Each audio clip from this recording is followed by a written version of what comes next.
This student is testing a virtual reality game at RRC Polytech's game development program. She's in her last year along with these other students.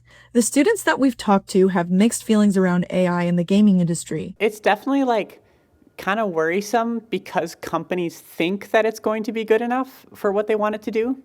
But I think ultimately it's not.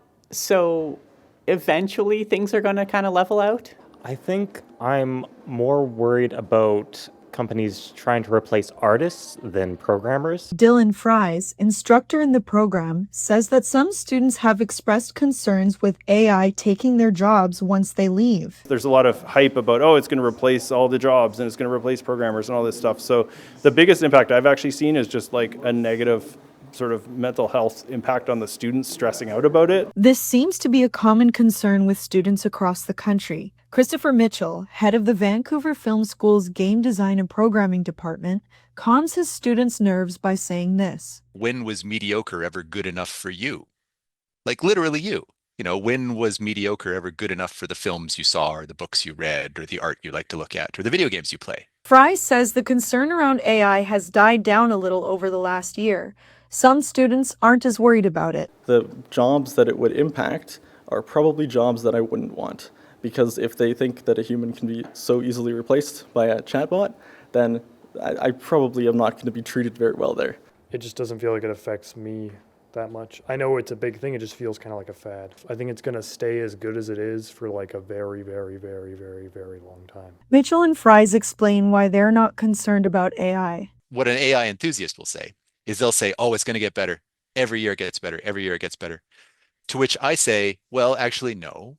AI systems return the middle of the data. That's what they do. They get a huge data set and they average it out and they say a human writes like this, they speak like this, they draw like this. So the best we can do is to get, a more defined vision of that middle, right? We can't generate excellence out of that data.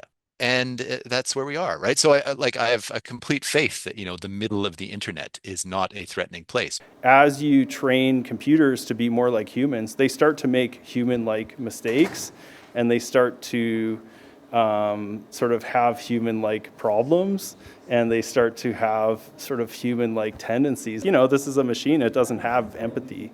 So even if you were saying like, hey, I'm going to hire this employee, they're super smart, but they have no empathy. And every once in a while, they're just going to freak out and not be able to answer your question.